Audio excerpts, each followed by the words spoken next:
Қайырлы күн достар.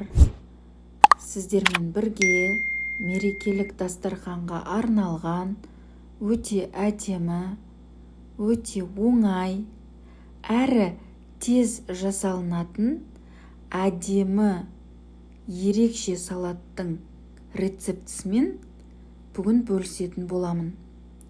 Видеоны соңына дейін қарап, осы салатты менімен бірге жасап көруге кеңес беремін. Ең алдымен бізге фри қажет, туралған огурцы, соленый огурцы, туралған колбаса, туралған сыр қажет, және де кішкентай баночкадегі дайын кукуруза қажет. Алдын ала заттардың бәрін турап қойдым мен, және соңында бізге майонез керек.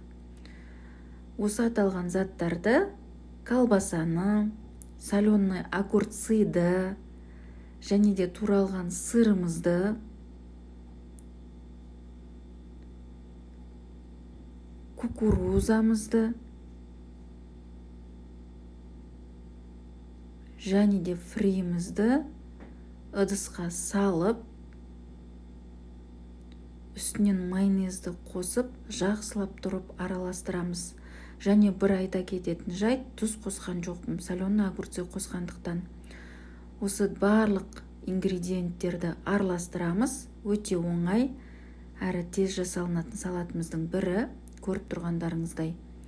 Өте тез, әдемі және дәмді шықты. Дәл осы рецепт бойынша жасап көрулеріңізге кеңес беремін. Сіздерге ұнайды деген сенімдемін. Алдағы уақытта көптеген рецепттер болады.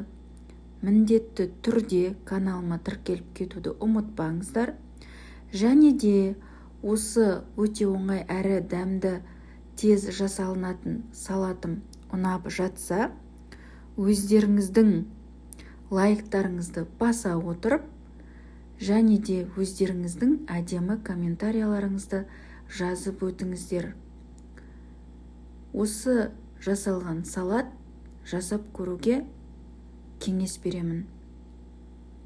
Барлықтарыңызға ас болсын. Рахмет.